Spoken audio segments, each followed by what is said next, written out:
Hello again. Our air is crisp and clear here today. We had some rain this weekend, which was a nice change. We especially look for wind or storms of some kind as we approach the winter season here. I happen to live in a mountain valley, and unfortunately, it can be a cup for pollution. If the air is still, it can be a tough thing. They have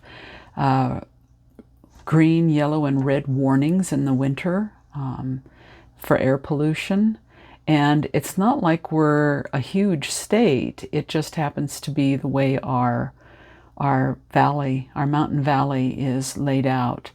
So it's nice when we've had some pleasant air and we don't have what they call inversions. Normally, for this episode, I would talk about what I've been researching. Because something as an author I'm always doing is researching. Unfortunately, I'm taking a break from writing at the moment, and I'm working on other, being an author, business type things that I've been working on, so I haven't been doing the kind of research I think would be interesting to any of you. One of the things I'm going to have to figure out is how to proceed once the new year comes around. That's when I'm anticipating going back to taking up writing again. I have I have about 35,000 words, I think, in the next Safe Harbors book. But the other one that I had been working on prior to taking the break was Nigel's story. Nigel, if you're familiar with my Huckleberry Falls Christmas series, is the Earl. I've been looking forward to this story, so it was a little tough for me to have to set it aside, but I needed to take a break. Writing a story should not be torturous. If it's torturous for me to write it, it's going to be torturous for you to read it, and we want it to be fun.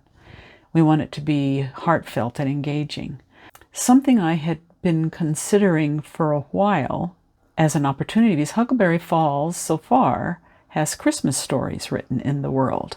I have my 3, but then there were other authors that jumped into this series with me, but were unable to continue after the first year.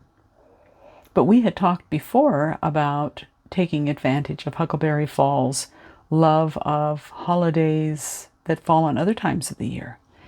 And so something I will consider for Nigel's story is not having it be set during the Christmas time period, which means, of course, that it will need a new title, because one of the themes for the Huckleberry Falls series was to make a play on Christmas carols as the titles for the books.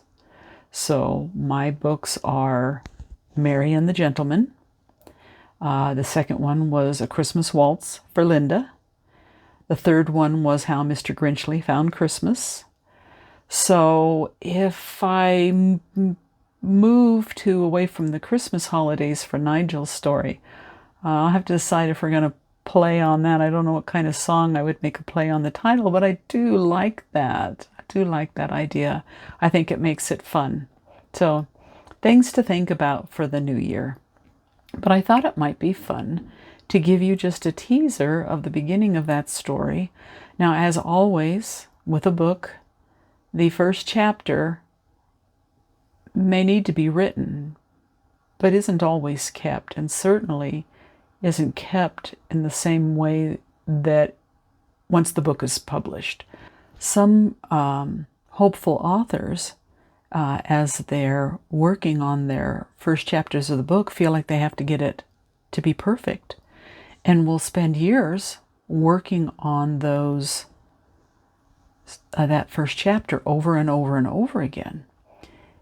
And what's unfortunate is that once you actually get to the end of the story, even if you've got it plotted, you may not keep that first chapter, or even the first 2 or 3 chapters. You may discover that you started the story in the wrong place, and you need to check them. They might be good for you to know that the information happened.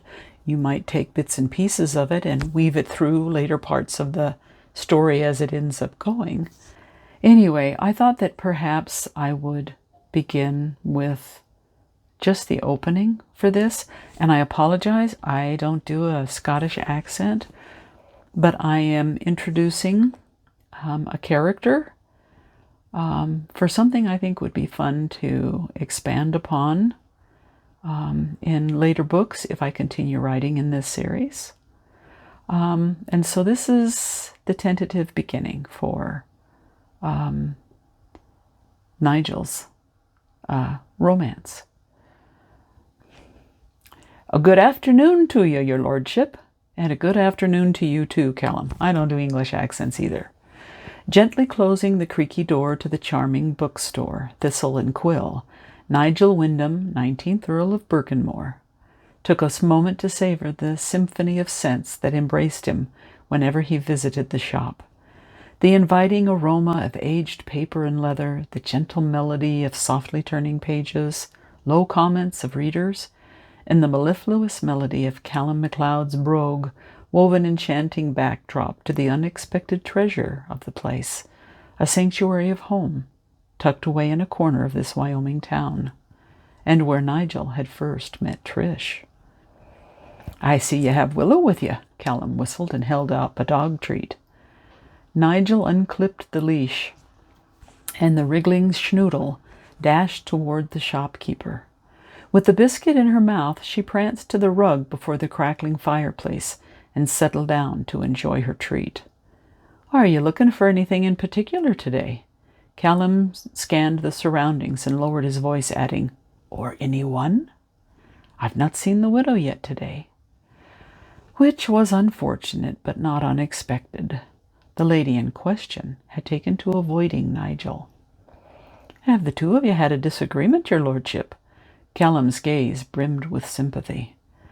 "Not to my knowledge." A couple entered the shop then, prompting Nigel to put on his public face. "I will browse while Willow enjoys her treat." With a concerned nod, Callum turned to greet the customers. Nigel found his way to the Misty Vale collection, his heart quickening even though he knew Trish wouldn't be there. It was where, 2 years prior, he had first glimpsed her. Since then he had unknowingly woven her into his recollections of the place, making it even more precious. A year before their meeting, Nigel had still considered the chilly castle his primary residence. During an illness, he had required a full-time nurse, one who had entertained him by reading aloud her Regency stories. As a widower of many years, he had found himself captivated by the books, the sometimes historically inaccurate backdrops, the compelling characters, and the enigmatic puzzles the heroines unraveled before claiming their happily ever afters. As his nurse had dubbed them, the yarns had rekindled an unexpected taste for romance in his life, even if vicariously. That day in the bookstore, he had rounded the corner of the aisle with the Vale books and spotted a slender woman of about 70 kneeling on the floor. Perhaps it had been the soft afternoon sunlight, but her silvery white hair, gracefully gathered into a loose, attractive bun, had given her an otherworldly glow, as though she were a vision from a bygone era. Even on her knees, she had exuded an elegance he rarely encountered here in America. When she looked up, their gazes had locked, triggering emotions Nigel had not experienced in years. Her cheeks had flushed a pretty pink, and a sparkle of surprise and delight danced in her eyes. Without hesitation, he had offered her his hand. The instant their fingers had touched, a sizzle of electricity had raced up his arm. It had seemed to Nigel that fate had orchestrated their encounter, foretelling the beginning of something magical, extraordinary. Reflecting on it now, he wondered at his naivety. Initially, Nigel had assumed theirs would be a straightforward path that would lead to the altar. Instead, Trish had led him on an unexpected game of cat and mouse. Sometimes he was the cat, while at other times it was clear Trish held that role. Since their first encounter, Nigel had rediscovered a joy in living and permitted his family in America to fret over his health. He had embraced walking again, even purchasing Willow as a hiking companion. Above all, he had worked diligently to reclaim the vitality requisite for marriage. However, every time he had mustered the courage to hint at Trish becoming his countess, she would inexplicably withdraw. This time, though, she had completely ghosted him, as his grandson had described it using a modern parlance. In truth, ghosting aptly described the situation in which Nigel found himself. Trish had disappeared from Nigel's life. Abruptly and without warning, she severed all forms of communication with him. Occasionally he glimpsed her in the distance, but like a fleeting, ethereal wisp, she would vanish, leaving him with a haunting sense of loss and bewilderment. "What about a cup of tea, my lord?" Callum inquired from the end of the aisle. Nigel gave the long row of Misty Vale books a last glance and turned to face the shopkeeper who had become an unlikely friend. Nigel had asked the man to cease addressing him as my lord, but Callum seemed to derive pleasure from it. If name-dropping and association with an earl attracted customers to the quaint bookshop, all the more power to him. "What are you serving today?" I hope you enjoyed that. I'm kind of glad that I did the reading. It let me get a taste back into the story. I have to decide if the path I chose to take it is the right one for it when I get back to it. As I mentioned earlier, I have the Safe Harbor story I can work on. I can have this story to work on, or I might choose to do another book from Lilac City. Who knows? And maybe you all can help me decide. But as it goes, I hope you have a lovely week, and thank you for listening.